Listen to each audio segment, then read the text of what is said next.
그리스도의 도의 초보 1-12 1장 기본개념 12번째 시간입니다. 성경의 올바른 해석 방법이라는 제목하에 모두 9개의 질문으로 구성되어 있습니다. 질문을 먼저 읽어보도록 하겠습니다. 1번, 성경 66권 말씀은 한 분 성령 하나님의 감동으로 기록된 것이므로 결코 모순이나 저촉이 있을 수 없습니다.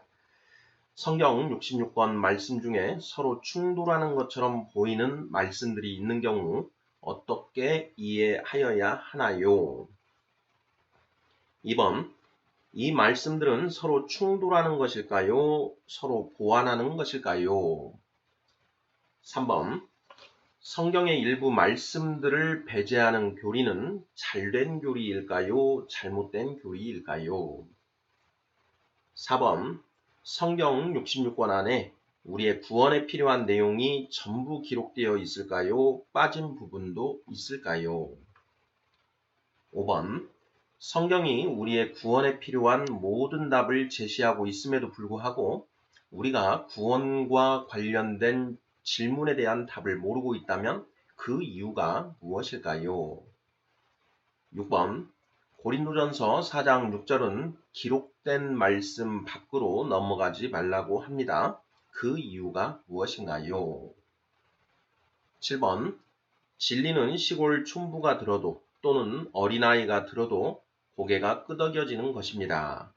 고개를 갸우뚱하게 하는 해석들이 있습니다. 그 이유가 무엇일까요? 8번, 오류가 무서워서 말씀 묵상을 하지 않는다면 어떻게 될까요? 9번, 묵상을 하다 보면 반드시 오류가 있기 마련입니다. 이에 무엇이 필요한 것인가요? 자, 이렇게 해서 모두 9개의 질문입니다. 이 시간에는 성경의 올바른 해석 방법에 대해서 알아보고자 합니다. 사실 문제에 웬만한 답이 다 제시가 되어 있다라고 볼 수가 있는데요. 자, 1번부터 쭉 살펴보도록 하겠습니다. 자, 1번. 성경 66권 말씀은 한 분 성령 하나님의 감동으로 기록된 것이므로 결코 모순이나 저촉이 있을 수 없습니다. 성경 66권 말씀 중에 서로 충돌하는 것처럼 보이는 말씀들이 있는 경우 어떻게 이해하여야 하나요? 우리가 이제 성경을 읽다 보면은 이게 서로 좀 충돌하고 서로 저촉되는 그런 그 느낌이 드는 그런 말씀들이 있습니다. 자, 그러한 경우에 그 두 구절의 말씀을 어떻게 이해하여야 하는가 하는 그런 질문입니다. 자, 우리 성도님들께서도 이렇게 성경을 읽다 보면 이런 경우를 이제 가끔 이렇게 보실 텐데요. 자, 그러한 경우에 어떻게 그 이해를 하고 계시는지요? 예를 한번 들어보겠습니다. 자, 예를 한번 들어보면 마태복음 21장 22절에서 예수님은 자, 무엇이든지 믿고 구하는 것은 다 받으리라. 이렇게 말씀하십니다. 자, 너희가 무엇이든지 믿고 구하는 것은 다 받으리라. 이렇게 말씀을 하시죠. 그런데 요한복음 15장 7절에 보면 이렇게 기록되어 있습니다.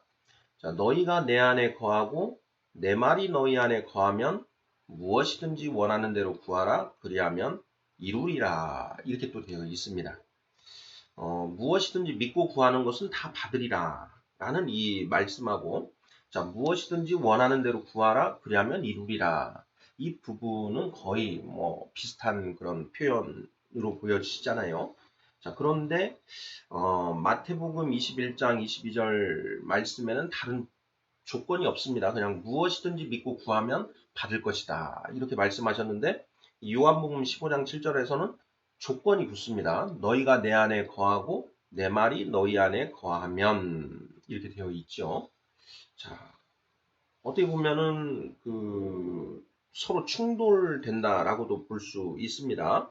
자, 이러한 경우에 우리가 이 두 개의 이 말씀을 어떻게 이해해야 하는가 하는 그런 질문이 이죠. 자, 이것뿐만이 아닙니다. 또 보면은 그 사도들의 이 말씀에도 서로 충돌하는 경우가 있습니다. 이 사도 바울 선생과 야고보의 그 이 기록한 성경 말씀인데요. 한번 살펴보겠습니다. 자, 갈라디아서 2장 16절입니다. 갈라디아서는 사도 바울 선생이 기록한 성경이죠. 자, 읽어보겠습니다.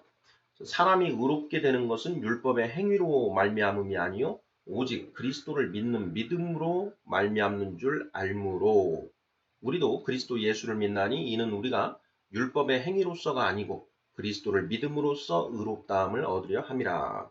율법의 행위로서는 의롭다함을 얻을 육체가 없느니라. 이렇게 쓰고 있습니다. 자, 야고보서 2장 24절입니다. 자, 이로 보건대 사람이 행함으로 의롭다 하심을 받고 믿음으로만은 아니니라. 이렇게 되어 있습니다. 사도 바울 선생이 기록한 갈라디아서 2장 16절에는 사람이 의롭게 되는 것은 율법의 행위로 말미암음이 아니요 오직 예수 그리스도를 믿음으로 말미암는 줄 안다. 이렇게 쓰여져 있는데, 자, 야고보서에는 자, 사람이 행함으로 의롭다 하심을 받고 믿음으로만은 아니니라. 이렇게 되어 있습니다. 자, 얼핏 보기에 두 개의 말씀이 서로 충돌이 됩니다. 이와 관련해서 이제 우리 종교개혁의 선구자였던 우리 루터 선생은 이 야고보서가 행함을 강조하고 있다. 자, 이러한 부분이 바울 선생의 서신서와 서로 충돌하는 것으로 일단 보여지지 않습니까? 그래서 이 야고보서를 지푸라기 서신서다. 이렇게 해서 좀 폄하하는 그런 발언을 하기도 했다고 합니다.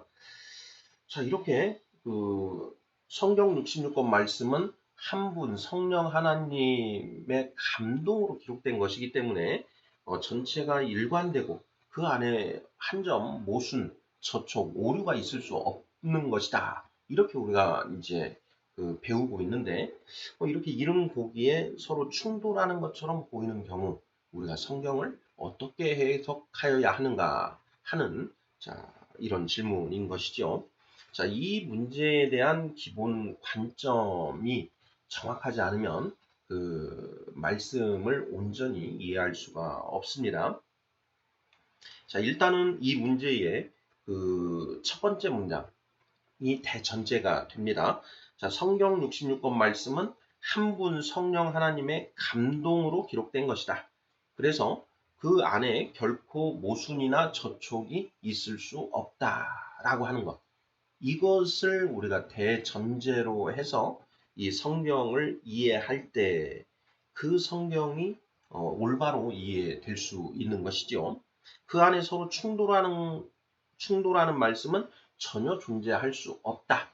이런 걸 오히려 인정하고 가는 것이죠. 그런 전제하에 말씀을 보면 이 말씀이 이 부분에서는 이것을 말씀하는 것이고 여기는 이게 좀 논의의 평면이 좀 다르구나 하는 부분을 우리가 비로소 찾고 알 수가 있습니다. 자, 방금 예로 든 갈라디아서 2장 16절. 자, 사람이 의롭게 되는 것은 율법의 행위로 말미암음이 아니요 오직 예수 그리스도를 믿음으로 말미암는 줄 알므로 이렇게 되어 있죠. 자, 갈라디아서 2장 16절에서 이렇게 기록한 이 내용은 자, 칭의에 관한 기술이지요.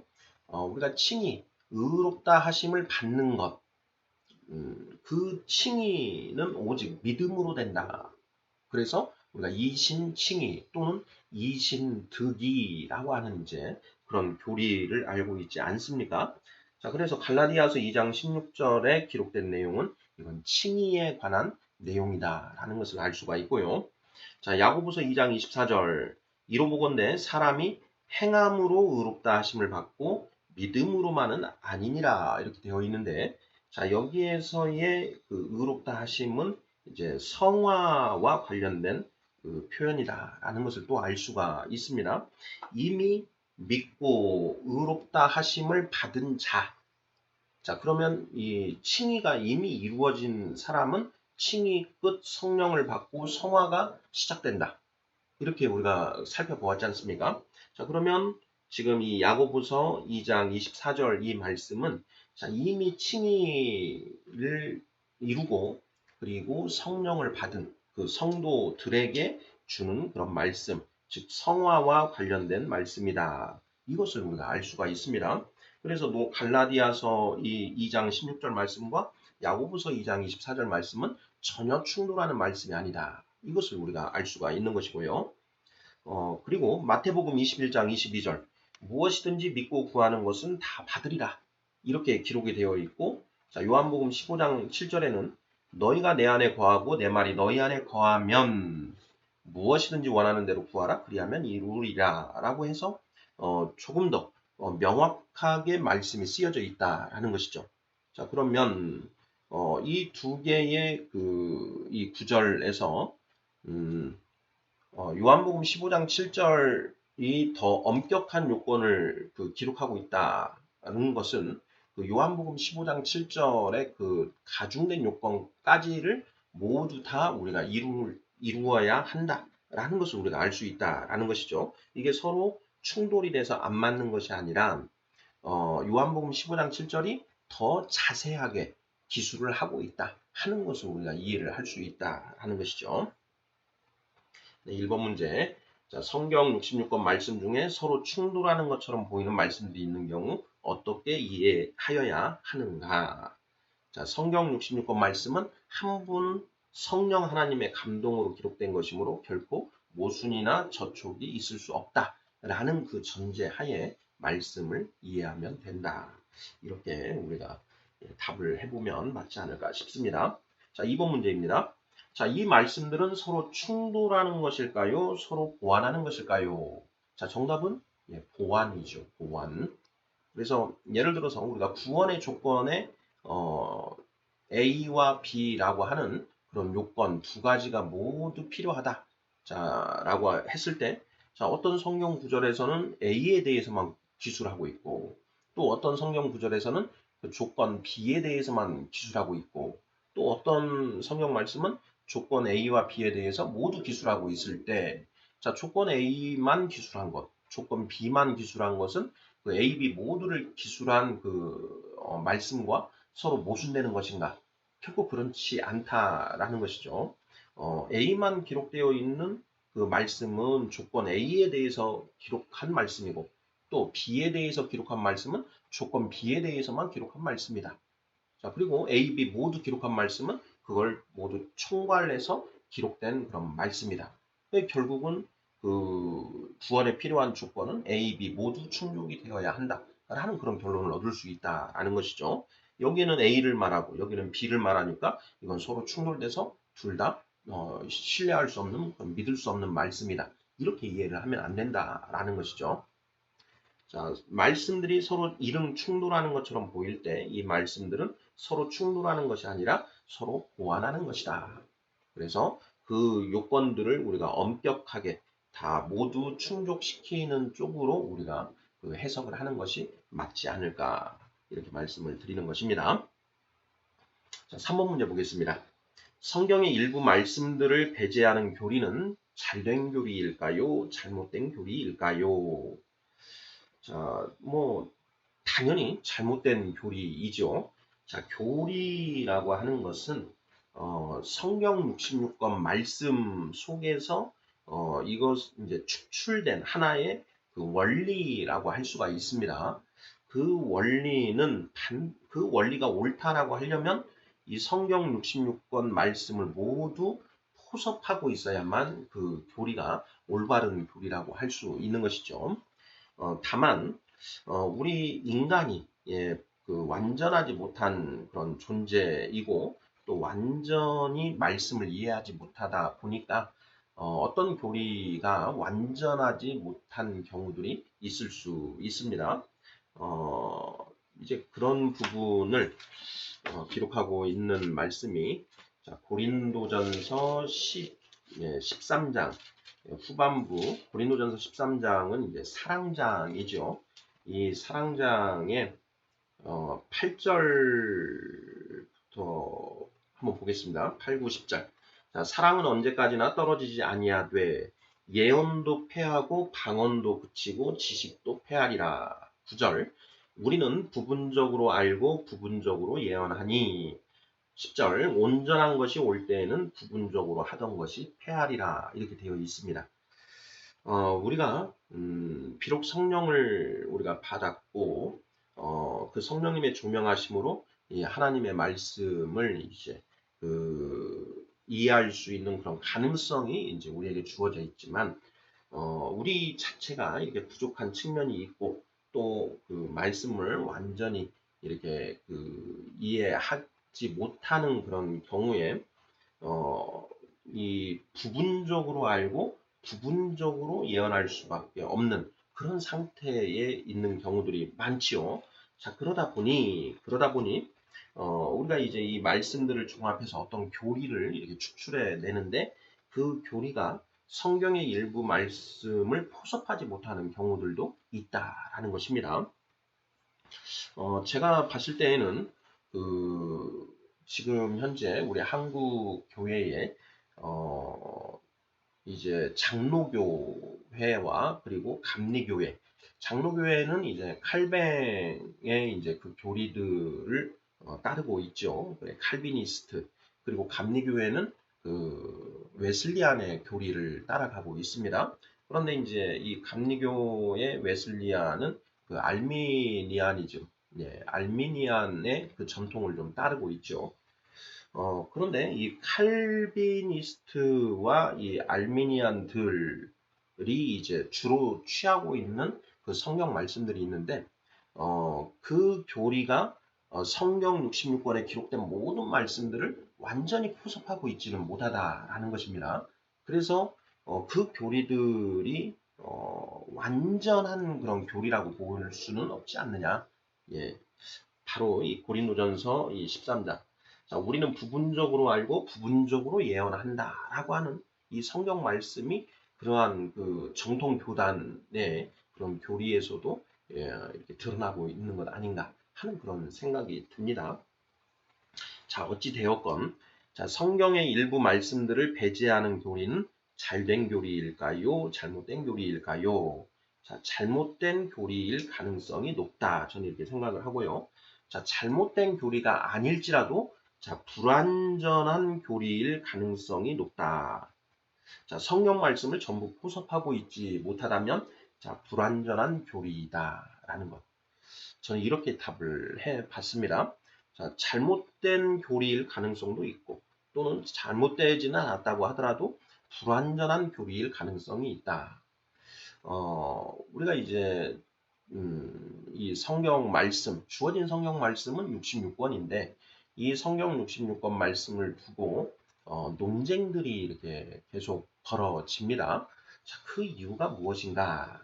우리가 성경을 부분적으로 알기 때문이다. 예.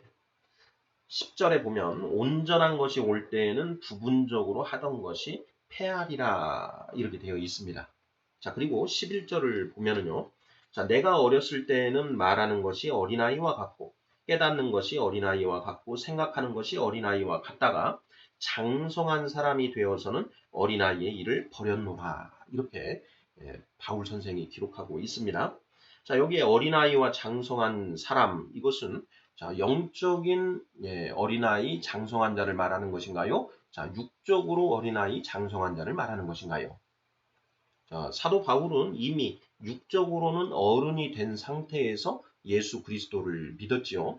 자, 사도 바울이 대제사장으로부터 권한을 받아서 다마스쿠스에 살고 있는 그 크리스찬들을 이제 잡으려고 가는 그 도중에 예수 그리스도를 만났지 않았습니까? 그러니 사도 바울은 육체적으로는 세상적으로는 이미 어른이 되어 있는 그런 상태였었지요.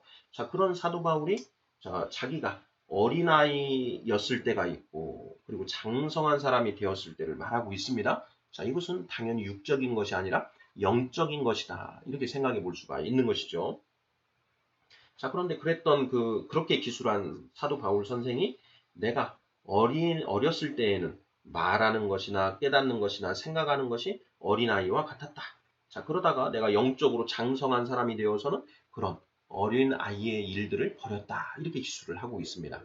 저는 이제 이 대목을 읽을 때 사도 바울 선생이 2차 전도 여행을 이제 가기 직전에 그 바나바와 서로 싸우고 헤어졌던 그 장면이 이제 떠오릅니다.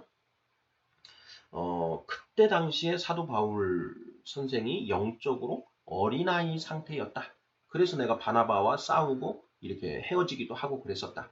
그때 그 마가를 수행원으로 데리고 갈 것이냐 말 것이냐 이런 문제로 그때 내가 싸웠다. 그것이 내가 영적으로 어렸기 때문이다. 이렇게 이제 고백을 하는 듯 합니다. 이 고린도전서 이제 3장에 보면은요. 3장 3절에 너희는 아직도 육신에 속한 자로다. 너희 가운데 시기와 분쟁이 있으니 어찌 육신에 속하여 사람을 따라 행함이 아니리요. 이렇게 표현을 하고 있는데요. 자, 시기와 분쟁이 있는 상태. 자, 거듭났고 성령의 임재를 통해서 성화 과정을 받고 있는데 자, 그 성화 과정에 있음에도 불구하고 내 안에 시기와 분쟁이 있다. 분쟁이 있다. 그 분쟁이 시기와 분쟁이 있다면 그건 영적으로 아직 어리기 때문이다. 라고 이렇게 지금 말씀을 하고 있지 않습니까? 그러면 사도 바울과 바나바가 서로 대판 싸우고 헤어졌다라는 것이죠. 이것은 영적으로 우리가 어렵기 때문에 그렇게 된 것이다. 나중에 이제 사도 바울 선생이 이제 그 마가를 이제 완전히 또 신뢰하지요. 그 서신서 말미에 너희가 올 때 마가를 데려오라. 마가가 나에게 참 유익한 사람이다. 여기에 마가가 이제 그 마가, 바나바의 생질 마가와 같은 마가로 보여집니다. 그 마가가 이제 잘 성장해서 이제 온전한 그런 크리스찬으로 이제 성장이 됐고 또 마가복음까지 남기는 그런 이제 그 존재가 되었지 않습니까? 자, 이제 그런 그것을 알게 되고 했던 이제 사도 바울 선생이 이제 그 내가 어렸을 때에는 생각하고 말하고 하는 것이 모두 어린아이와 같았다.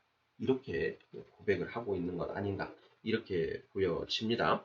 자, 마찬가지로 자, 우리도 영적으로 아직 그 어린아이 상태여서 그 성경 66권 말씀을 전체적으로 완전히 이해하지 못하고 있는 그런 상태에서 이 교리를 추출하다 보니까 전체 성경 말씀을 포섭하지 못하는 그런 교리도 나올 수 있는 게 아닌가 이런 생각이 듭니다. 자, 오늘날 이제 21세기를 살아가는 우리 크리스찬들은 그 기존의 그 교리들을 더욱더 발전시켜서 성경 66권 말씀을 온전히 포섭하는 교리를 정립해 나가는 것. 이것이 또 우리에게 주어진 그런 과제가 아닐까 이런 생각이 듭니다.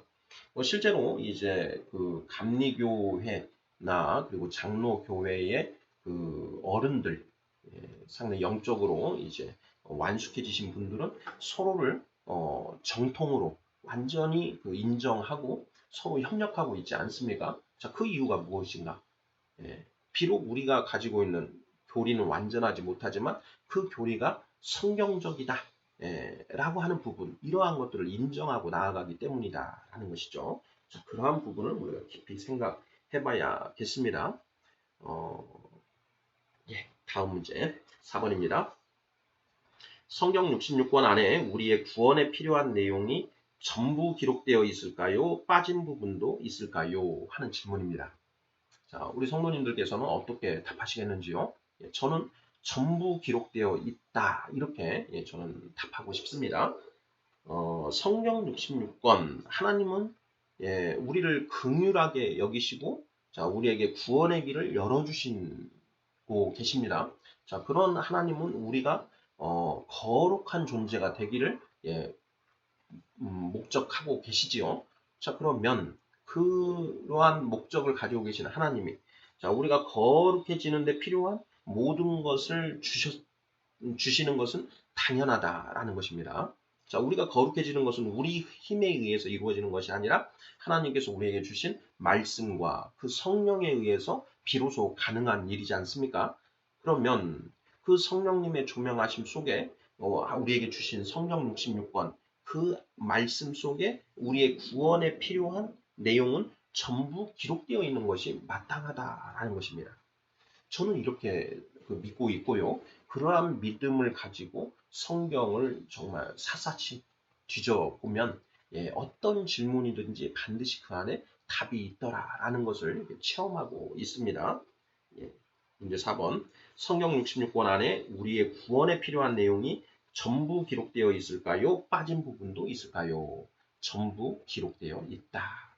이것이 이제 올바른 성경 해석 방법, 해석의 전제다. 이런 이제 취지의 문제가 되는 것이죠. 자, 5번 문제 보겠습니다. 성경이 우리의 구원에 필요한 모든 답을 제시하고 있음에도 불구하고 우리가 구원과 관련된 질문에 대한 답을 모르고 있다면 그 이유가 무엇일까요? 하는 질문입니다. 자, 우리가 성경을 묵상에 들어갑니다. 그리고 그 성경을 묵상하면서 그러면 이거는 왜 이런 것일까? 하는 그런 의문들이 이제 일어나게 되어 있습니다. 내가 스스로 의문을 일으키지 않더라도 믿지 않는 사람들이나 또는 이 초신자 분들하고 대화를 나누다 보면 그분들이 이제 궁금한 내용을 이렇게 질문을 하는 것이죠. 예를 들어서 자, 하나님은 아담과 하와가 선악을 알게 하는 나무의 열매를 먹을 것을 알고 계셨나요? 모르고 계셨나요? 이런 질문들. 자, 그걸 알고 계셨다면 왜 선악을 알게 하는 나무를 그 에덴 동산에 심어 두신 것인가요? 하는 그런 질문들. 이런 수많은 질문들 있을 수 있습니다. 자, 그러한 이제 그 질문들에 대한 답을 우리가 가지고 있어야 되는데, 자, 만약에 우리가 그 답을 가지고 있지 않다 하면 그 이유가 무엇인가 하는 그런 질문입니다. 첫째는 우리가 성경을 읽지 않기 때문이다. 그 답을 찾지 못하는 것은 그 답을 구하지 않기 때문이다. 이런 얘기죠. 자, 그런데 답을 얻으려고 성경을 읽고 또 읽고 하는데도 답을 구하지 못한다. 자, 그러면 그 이유가 무엇일까? 자, 그때는 구하여도 얻지 못하는 것은 말씀을 완전히 신뢰하지 않기 때문이다. 자, 또는 그 말씀을 완전히 신뢰하지 않는다. 이것과 관련해서요. 내가 기존에 가지고 있던 그 생각, 기존에 가지고 있던 그 선입견이라는 게 있죠. 그 선입견으로 인하여 성경 말씀이 보이지 않는 경우가 많다라는 것입니다. 우리가 성경을 이렇게 읽다 보면 이걸 내가 지금 수십 번 읽어봤는데 마치 이 부분은 처음 보는 듯한 그런 그 부분들이 있습니다. 그 동일한 한 구절 말씀인데 그 안에 단어 하나가 새롭게 보이는 경우들이 많이 있지 않습니까? 그러면서 이런 말씀이 이런 단어가 여기에 숨겨져 있었네. 그리고 이 단어의 의미가 새록새록 막 이렇게 살아서 움직이는 그런 경험들 우리 성도님들 하시지 않습니까? 자, 그러면 그 말씀이 이전에는 그 단어가 이전에는 내 눈에 보이지 않다가 이제는 보이는 이유가 무엇인가 하는 것을 우리가 생각해 볼 수가 있는데요. 기존에는 저는 이제 그 이유를 묵상을 해보니까 내가 기존에 무언가 선입견을 가지고 말씀을 보다 보니까 그 부분을 놓치고 있었다라는 것이죠. 자, 우리가 말씀을 읽을 때에는 항상 그 깨끗한 도화지, 자, 내 안에 있는 모든 것을 깨끗이 지우고 백지 상태에서 말씀을 보는 게 대전제가 되어야 합니다. 자, 그런데 우리는 그렇게 하지 않죠. 내 안에 온갖 생각들이 꽉 차 있는 상태에서 그 성경 말씀을 이렇게 봅니다. 그러니까 나의 기존에 내가 가지고 있던 어떤 전제들을 그대로 유지하고 있는 상태에서 이 말씀을 읽는다라는 것이죠. 그러다 보니까 내가 가지고 있는 그 전제와 배치되는 부분은 쉽게 그 눈에 띄지 않고 그것과 일치되는 그런 내용들만 이렇게 보인다라는 것이죠. 이제 제가 이제 그 성경을 이렇게 읽을 때 방금 우리가 예로 들은 하나님은 왜 에덴 동산에 선악을 알게 하는 나무를 심으신 것일까? 아담과 하와가 그것을 먹을 것을 전제하신 하나님은 분명히 알고 계셨음이 맞는데 자, 왜 심으셨을까? 하는 이제 이 질문만 가지고 이제 성경을 이렇게 또 읽어보고 하면은요, 그 질문과 관련된 그 구절들이 이제 더 부각이 됩니다. 그 질문과 상관없는 이제 그런 말씀들은 이제 잠깐 사이드로 놔두고 이 질문과 연관성 있는 말씀들 위주로 성경을 보게 된다라는 것이죠. 똑같이 성경을 읽는데도 이제는 더 두드러져 보이는 그런 말씀들이 있는 것이죠. 그러니까 이러한 어떤 그 목적의식을 가지고 성경을 읽으면 그 답들이 드러나게 된다. 이런 경험을 이제 합니다.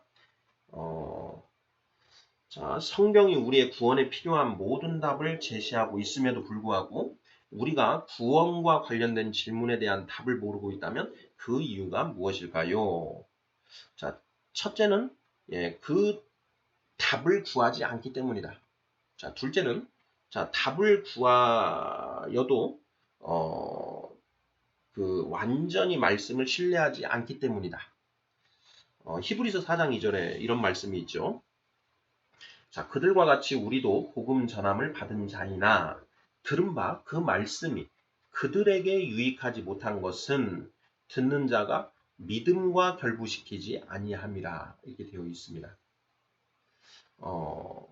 요한복음 14장 6절이죠. 내가 곧 길이요 진리요 생명이니 나를 통하지 않고는 아버지께로 올 자가 없느니라. 예수님께서 말씀하셨습니다. 자, 내가 하나님의 말씀이 곧 길이요 진리요 생명이니 하나님의 말씀을 통하지 않고는 아버지께로 올 자가 없느니라. 이 말씀은 곧 하나님의 그 말씀이고 그 하나님의 말씀이 곧 길이요 진리요 생명이다. 독생자, 오직 유일한 진리이다. 그러니 이 성경 말씀만이 진리다라는 그런 확고한 믿음을 가지고 이 성경을 읽으면 답을 찾을 수가 있는데 그러한 확고한 믿음이 없이 성경을 보기 때문에 답을 찾지 못한다. 특히나 내 안에 있는 어떤 기존의 그 전제, 어떤 가치관 이것을 가지고 성경을 읽기 때문에 답을 찾지 못한다. 이렇게 저는 묵상을 하고 있습니다. 이러한 맥락으로 답을 하시면 맞지 않을까 생각하고요. 자, 6번 문제입니다. 자, 고린도전서 4장 6절은 기록된 말씀 밖으로 넘어가지 말라고 합니다. 자, 그 이유가 무엇인가요? 자, 고린도전서 4장 6절 한번 읽어보겠습니다.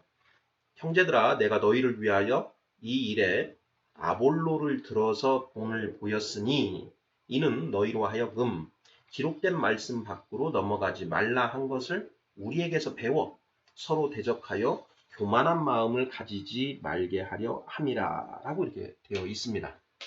자, 여기에 보면 기록된 말씀 밖으로 넘어가지 말라 한 것을 자, 기록된 말씀 밖으로 넘어가지 말라.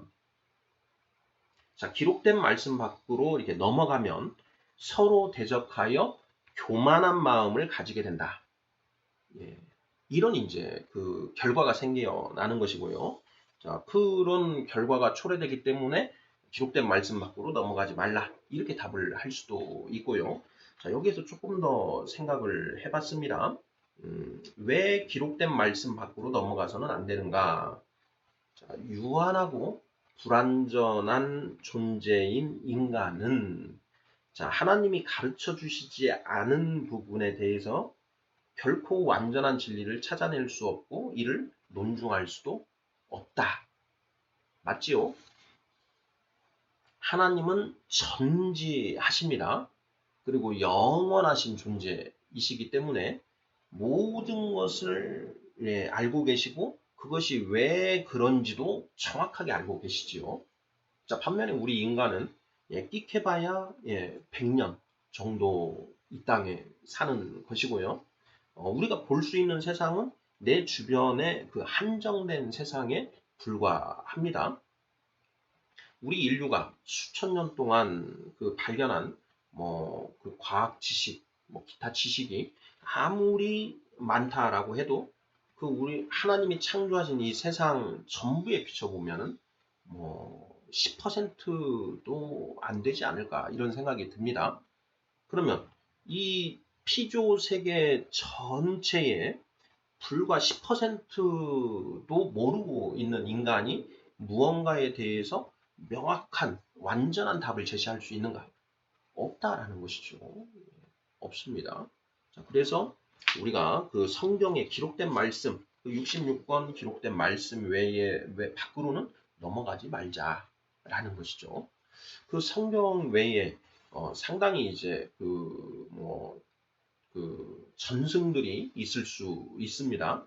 그런데 그런 전승들도 한번 뭐 들어서 뭐 듣고 뭐 참고는 할 수 있겠지만, 예, 그 전승을 이 성경 말씀에 접목시켜서 이해하는 것은 저는 바람직하지 않다라고 생각합니다.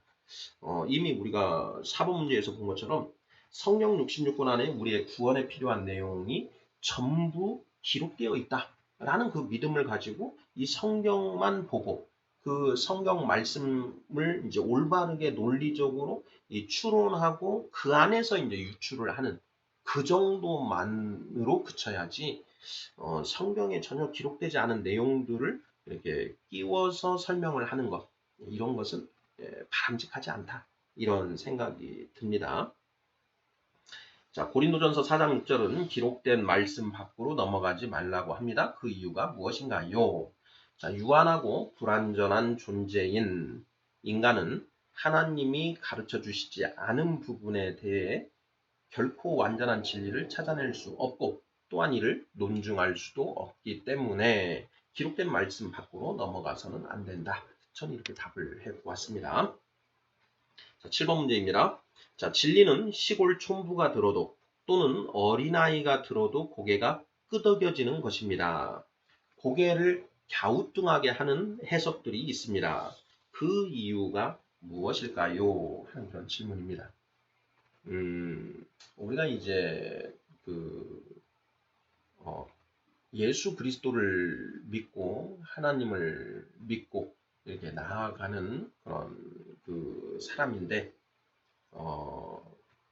어떤 사람들은 이제 이단의 이제 교주로 이렇게 변해서 어떤 이단이라고 불리는 어떤 그런 그 종파, 이런 걸 이제 만들어서 가는 경우들이 있죠.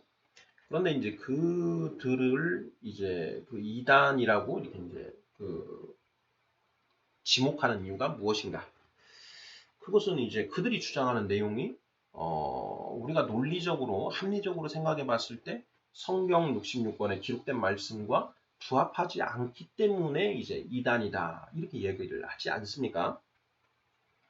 사실 이제 뭐 이단은 어떻게 보면 우리 모두가 뭐 이단의 요소를 가지고 있을 수 있습니다.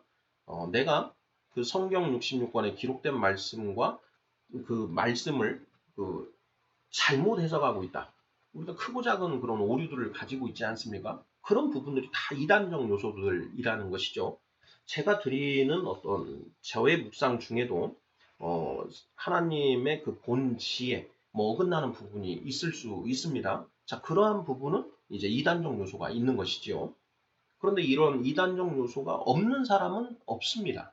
예, 우리가 불완전하기 때문에. 그래서 이제 우리가 서로의 묵상을 서로 점검하고, 그리고 그 묵상이 올바른 것인지에 대해서 서로 이야기를 해보는 것이죠. 그 과정에서 가장 중요한 것은 내가 틀릴 수 있다라고 하는 그 전제를 가지고 이제 나아가야 되는 것이고, 오직 그 말씀을 기준으로 해서 더 올바른 답을 찾아가기 위해서 노력해야 된다라는 것이죠. 자, 고린도전서 13장에 나와 우리가 살펴본 것처럼 우리는 부분적으로 알고 부분적으로 예언한다라는 거예요. 그리고 우리가 어렸을 때에는 말하는 것이 어린아이와 같고 깨닫는 것이 어린아이와 같고 생각하는 것이 어린아이와 같다. 자, 그러다가 장성한 사람이 되어서는 어린아이의 일을 버렸다. 장성한 자는 어떤 사람인가? 예, 첫째도 겸손, 둘째도 겸손, 셋째도 겸손입니다. 자, 누구에게 겸손한 것이냐? 하나님 앞에 겸손한 것이다. 하나님 앞에 겸손하다는 것이 무엇이냐? 그 말씀 앞에 완전히 나를 엎드리는 사람. 자기를 완전히 부인하고 오직 예수 그리스도 하나님의 말씀 앞에 무릎 꿇고 엎드리는 사람이 바로 장성한 사람이다라는 것입니다. 내 생각이 앞서는 것이 아니라 하나님 말씀이 앞서는 사람. 그래서 그런 생각을 가지고 우리가 나아가야 되고, 그런 생각을 가지고 나아간다면 내가 얼마든지 하나님 말씀을 잘못 이해할 수 있다라는 걸 일단 전제를 해야 됩니다. 그리고 현재 우리 인류가 가지고 있는 그런 교리들이 완전한 교리가 아니다라는 것, 예, 그걸 전제로 해서 더 폭넓게 우리가 성경을 연구 묵상하면서 보다 더 완전한 그런 교리들을 정립하기 위해서 나아가야 된다라는 것. 저는 이게 대전제라고 생각합니다. 자, 진리는 시골 촌부가 들어도 또는 어린아이가 들어도 고개가 끄덕여지는 것이다. 그렇죠. 누가 들어도 아, 맞네. 이렇게 되는 것입니다. 뭐 전혀 그 성령 받지 못한 사람들이라면 몰라도, 예, 성령을 받은 사람이라면 누가 들어도 고개가 끄덕끄덕해지는 것이 진리다라는 것이죠. 물론 성경 말씀을 많이 묵상하지 않고 아직 그 말씀을 많이 소화하지 못하신 분들은 또 이해하지 못하는 부분들이 분명히 있습니다. 그것을 고린도전서에서 사도 바울 선생님이 또 이야기하고 있죠. 사실 고린도전서가 전서 후서가 저는 굉장히 성경 중에서도 굉장히 좋은 성경, 예, 말씀 중에서도 굉장히 그런 생각이 드는데요. 자, 고린도전서 2장 6절입니다. 그러나 우리가 온전한 자들 중에서는 지혜를 말하노니 이렇게 되어 있습니다. 자, 3장 1절입니다. 형제들아, 내가 신령한 자들을 대함과 같이 너희에게 말할 수 없어서 육신에 속한 자 곧 그리스도 안에서 어린아이들을 대함과 같이 하노라. 이렇게 지금 쓰고 있죠. 온전한 자들 중에서는 지혜를 말한다. 여기 온전한 자들은 자, 장성한 자, 완전한 자 이렇게도 이제 통용되는 표현입니다. 자, 신령한 자, 3장 1절에 형제들아, 내가 신령한 자들을 대함과 같이 너희에게 말할 수 없어서 육신에 속한 자, 곧 그리스도 안에서 어린아이들을 대함과 같이 하노라. 자, 2절. 내가 너희를 젖으로 먹이고 밥으로 아니하였노니 이는 너희가 감당하지 못하였음 이거니와 지금도 못하리라. 지금도 감당하지 못한다. 이게 이제 말씀을 얼만큼 소화하고 있는가 이런 차이에서 빚어지는 것이죠. 자, 히브리서 5장 12절입니다. 자, 5장 12절. 때가 오래되었으므로 너희가 마땅히 선생이 되었을 터인데 너희가 다시 하나님의 말씀의 초보에 대하여 누구에게서 가르침을 받아야 할 처지이니 단단한 음식은 못 먹고 젖이나 먹어야 할 자가 되었도다. 이렇게 되어 있습니다. 우리가 이제 말씀을 서로 이제 나누다 보면은 이제 이분은 아직 이런 얘기를 아직은 이해를 못 하시는구나 라는 걸 이제 느낄 때가 있지 않습니까? 이 성경 66권 말씀을 얼마나 많이 연구하고 묵상을 하고 고민했는가 이거에 따라서 이 수준의 차이가 당연히 있는 것입니다. 성경은 그걸 전제로 하고 있습니다. 지금 방금 읽은 히브리서 5장 12, 13, 14절 어린아이와 장성한 자를 구분하고 있죠. 그러면서 이 어린아이들은 그리스도의 도의 초보도 아직 제대로 떼지 못한 이런 단계다. 이런 표현을 하고 있습니다. 이런 말씀이 우리에게 주는 이 교훈은요.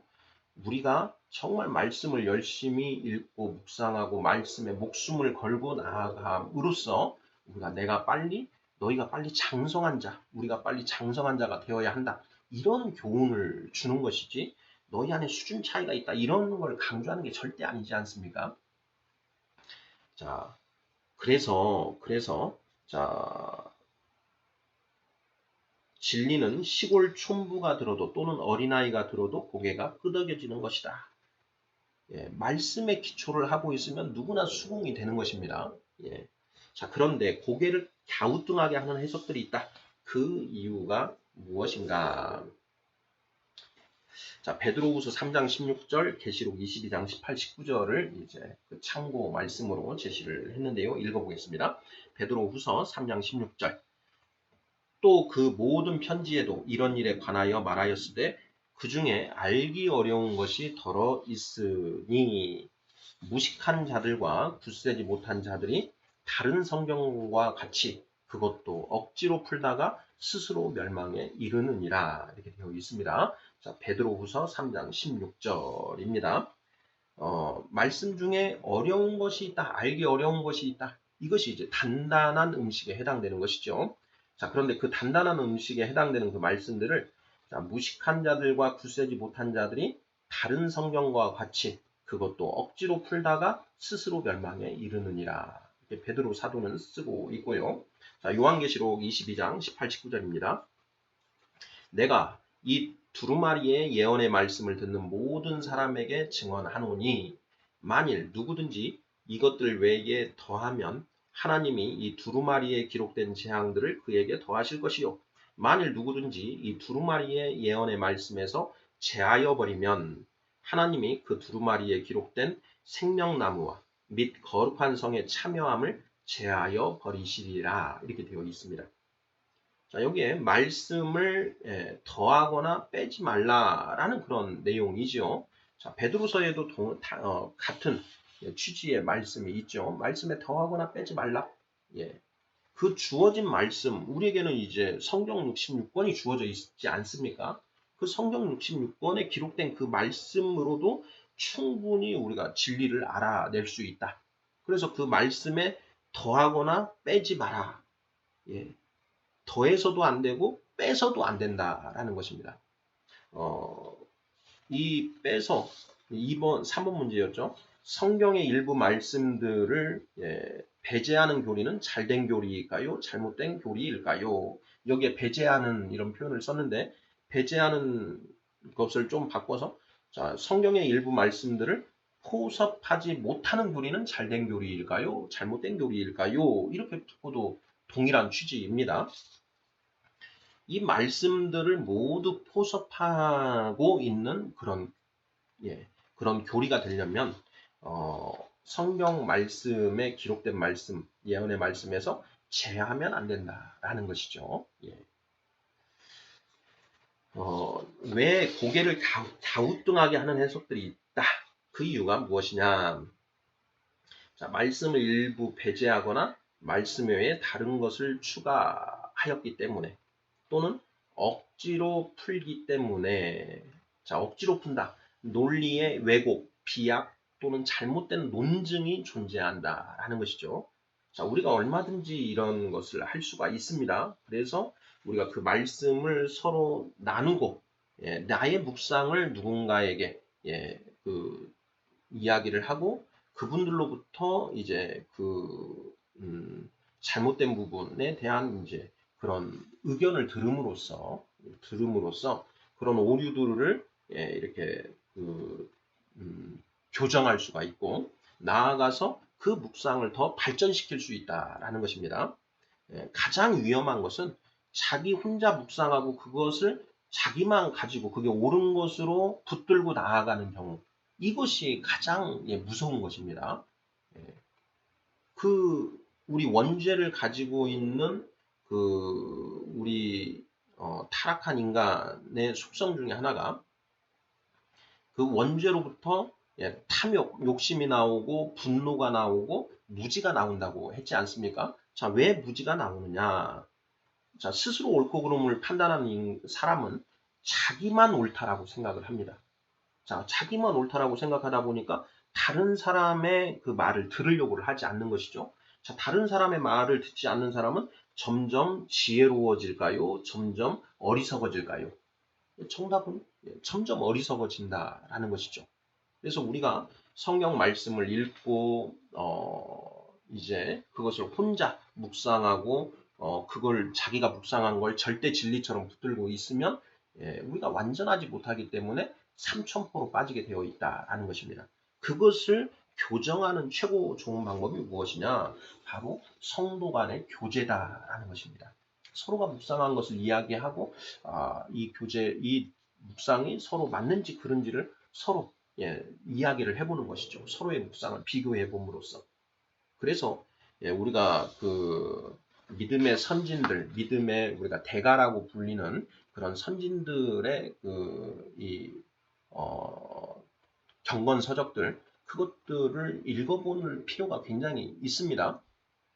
우리 주변에 그 말씀을 온전히 이해하고 있는 그런 분들이 많지 않지 않습니까? 그래서 그 믿음의 거장들의 이제 그 저서들을 읽어봄으로써 나의 묵상과 이제 비교, 그걸 읽어보면서 내 묵상이 어떻게 이분과 다른지를 비교하고 다른 부분이 나타날 때에는 과연 내 묵상이 옳은지 그분의 묵상이 옳은지 하는 부분을 또 깊이 생각해보고 하면서 이제 그 제대로 된 묵상을 해 나갈 수가 있다라는 것이죠.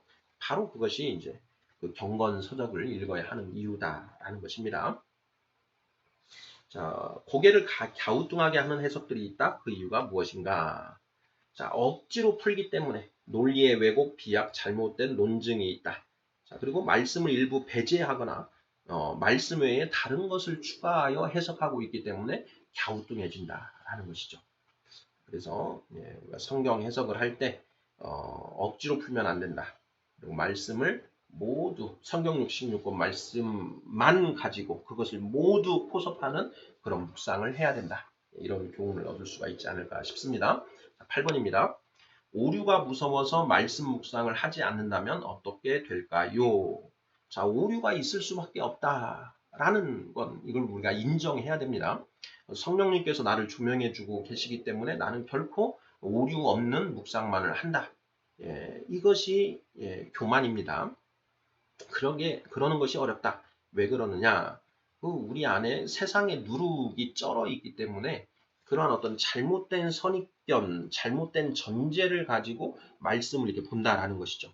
우리가 어떻게 보면 눈에 어떤 셀로판, 노란색, 파란색, 붉은색 이런 이제 안경을 쓰고 성경을 보는 경우가 있다라는 것이죠. 그것을 완전히 벗고 오직 성령의 그 조명하심, 성령이 열어주신 그 영안만으로 성경을 봐야 되는데 우리가 그러지를 못하더라. 그러다 보니 이제 오류가 생겨나는 것인데요. 자, 그러면 오류가 무서워서 말씀 묵상을 하지 않는다? 이건 더 문제라는 것이죠. 않으면 어떻게 되는가? 자, 디모데후서 3장 15절에서 17절을 참고 말씀으로 제시했습니다. 읽어보겠습니다. 또 어려서부터 성경을 알았나니 성경은 능히 너로 하여금 그리스도 예수 안에 있는 믿음으로 말미암아 구원에 이르는 지혜가 있게 하느니라. 모든 성경은 하나님의 감동으로 된 것으로 교훈과 책망과 바르게 함과 의로 교육하기에 유익하니 이는 하나님의 사람으로 온전하게 하며 모든 선한 일을 행할 능력을 갖추게 하려 함이라. 이렇게 되어 있습니다. 이 디모데후서 3장 15절부터 17절은 우리가 웬만하면 암송해야 되는 그런 말씀인데요. 자, 여기에서 이 말씀을 통해서 알 수 있는 것, 묵상을 하지 않으면 어떻게 되는가? 첫째, 구원에 이르는 지혜를 얻지 못한다. 둘째, 하나님의 사람으로 온전하게 될 수 없다. 셋째, 모든 선한 일을 행할 능력을 갖추지 못한다라는 것이죠. 자, 반면에 성경을 열심히 읽고 묵상을 하는데요. 자, 여기서 중요한 것이 그리스도 예수 안에 있는 믿음으로 말미암아라고 하는 대목입니다. 자, 그리스도 예수 안에 있는 믿음으로 말미암아. 예수님의 믿음. 예수님은 이 땅에 육신으로 오신 예수님이 그 하나님 말씀에 대한 완전한 신뢰가 있었다라는 것이죠. 100%. 99.999%도 아니고 100% 완전한 믿음을 가지고 말씀을 대하셨다라는 것이죠. 자, 그러한 그리스도 예수 안에 있는 믿음으로 우리가 그 말씀을 대할 때 비로소 구원에 이르는 지혜를 얻게 된다. 자, 그리고 두 번째, 하나님의 사람으로 온전하게 된다. 세 번째, 모든 선한 일을 행할 능력을 갖추게 된다라는 것이죠. 바로 이 능력을 갖춰진 사람이 장성한 자이고, 자, 이렇게 장성하게 된 자들이 새하늘과 새 땅, 거룩한 성 예루살렘에 거하게 된다라는 것이죠. 장성한 자 되지 못한 사람은 새하늘과 새 땅에 거하지 못합니까? 하는 이제 그런 질문들이 있을 수 있는데요. 저는 이제 성경 말씀들에 비춰보면 거하지 못한다라고 읽혀집니다. 예.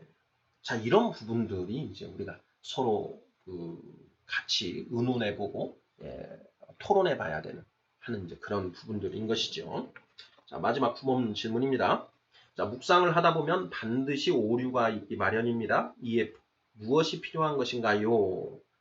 자, 다니엘서 10장 12절 참조되어 있습니다. 읽어보겠습니다. 그가 내게 이르되 다니엘아 두려워하지 말라. 내가 깨달으려 하여 내 하나님 앞에 스스로 겸비하게 하기로 결심하던 첫날부터 내 말이 응답받았으므로 내가 내 말로 말미암아 왔느니라 되어 있습니다. 한 번 더 읽어보겠습니다. 자, 그가 내게 이르되 다니엘아 두려워하지 말라. 네가 깨달으려 하여 내 하나님 앞에 스스로 겸비하게 하기로 결심하던 첫날부터 네 말이 응답받았으므로 내가 너의 말로 말미암아 왔느니라 이렇게 되어 있죠. 다니엘에게는 성령이 임하였습니다. 자, 성령이 왜 임하였는가? 네가 깨달으려고 하여서 내 하나님, 너의 하나님 앞에 스스로 겸비하게 하기로 결심했기 때문이다 라고 되어 있는 것이죠. 자, 묵상을 하다 보면 반드시 오류가 있기 마련입니다. 자, 이에 무엇이 필요한 것인가? 예, 겸비가 필요하다. 하나님의 말씀 앞에 완전히 엎드리는 것, 말씀 앞에 완전히 겸비하는 것이 필요하다라는 것입니다. 성경을 묵상하다 보면 정말 납득 안 되는 그런 표현들이 있죠. 여자들은 교회에서 잠잠하라. 이런 표현들도. 예. 자, 모든 그 권세는 하나님이 주신 것이니 그 권세에 복종하라. 예. 이런 표현들요. 사실 저도 그게 잘 이해가 안 됩니다. 예. 자, 그런데 그때 우리가 어떤 자세가 필요하냐? 이것은 하나님의 말씀이고 성경 66권에 기록되어 있고 지금까지 모든 믿음의 선진들이 이 말씀을 배제하지 않았다. 예. 그러면 이 말씀은 말씀이 절대적으로 옳은 것이요 내가 잘못된 것이다. 그러면 이 말씀이 주시는 참뜻이 무엇인가? 이것을 끊임없이 묵상해 들어가야 된다라는 것이죠. 자, 무엇이 필요한가? 겸비하는 것이 필요하고요. 자, 깨달으려고 하는 것이 필요하다라는 것입니다. 구하라, 찾으라, 두드리라. 성령을 구하고 성령을 찾고 성령을 두드리면 비로소 하나님이 그 답을 우리에게 주신다라는 것이죠. 자, 그리고 하나님께서 주시는 그 답 앞에 우리는 겸손하게 엎드려서 그 말씀을 받아야 된다. 자기를 부인하고 나를 따르라. 자기를 부인하고 내가 가지고 있는 기존의 생각, 가치, 모든 어떤 그런 선입견, 전제 이런 것들을 버리고 완전한 백지 상태에서 하나님의 말씀을 받아들여야 된다라는 것이죠. 예수님이 그렇게 말씀하십니다. 너희가 이 어린아이들처럼 되지 않으면 천국에 들어갈 수 없느니라. 그 어린아이들 순수한 마음을 가지고 있다는 것이죠. 부모님이 뭐라고 말씀하시면 그대로 행하는 그대로 그 부모님이 이게 이거다라고 말씀하시면 하고 그대로 받아들이는 그 어린아이들처럼 되지 않으면 너희가 천국에 들어갈 수 없느니라. 천국이 이와 같은 자들의 것이니라 라고 말씀하신 것. 그것을 우리가 명심해야 되겠습니다. 자, 그리스도의 도의 초보 1장 기본 개념 마지막 12번째 시간으로 성경의 올바른 해석 방법에 대해서 살펴보았습니다. 아멘.